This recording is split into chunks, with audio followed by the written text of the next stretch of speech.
iPhone 11 with a broken back glass. Let's get it fixed. Are you ready? Ready. Let's do it.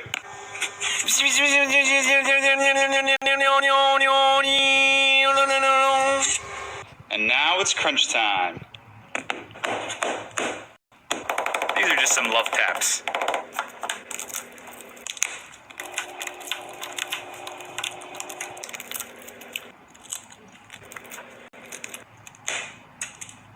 Hey.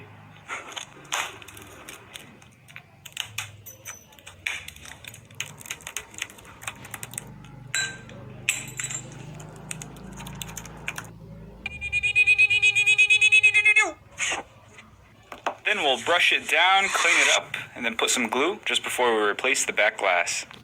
And there we go, it's as good as new. What do you guys think of this color combo? I think it's pretty cool. Thank you so much. Thank you. Of course.